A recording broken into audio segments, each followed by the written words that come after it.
What's up, guys? This is Jason, creator of IdolCam. Today we're working on the third iteration of the Aussie call cam. I know I've been really trying to make this work, but it's a lot more work than I expected it.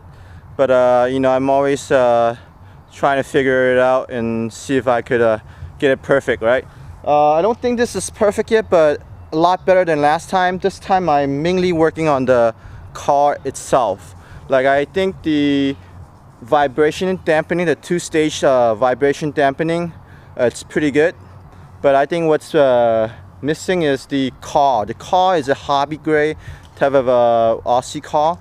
It's not these racer ones, so a lot of the part tolerance, it's a little bit sloppy. So it wiggles around a little bit, and then the tire, I think because it's a huge tire and when it spins fast, then these tires tend to balloon up, and then it causes a lot of vibrations. So as you can see, I didn't change much on the dampening system. Is the same 4th axis with this spring type of for high frequency dampening. What I did change is I tried 2 different type of smaller motors. I mean smaller wheels. The smaller wheels works better. It creates less vibration. But then as soon as you go to rougher surfaces, then it creates a lot of vibration. So I have to go back to this big wheel. But what I did is I balanced these wheels.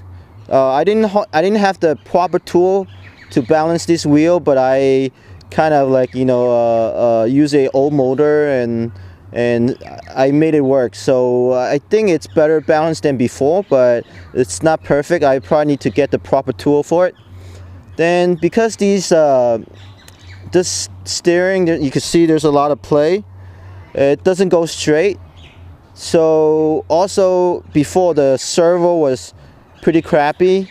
It don't have enough resolution. So this is a newer digital servo. It have a lot more resolution, so I could steer the car a lot better, but it still doesn't go straight. So what I did is I added a gyro receiver, so it senses the car, it's going straight or not. If it doesn't go straight, it will correct the steering. So this helps a lot. Now I could go almost straight, but it's still not perfect. So I'm thinking, if this time it still doesn't give me the result I'm looking for, then I will scrap the whole car, and I'm only going to keep the electronics. So that is the game plan, and I'm trying to get this thing as good as possible.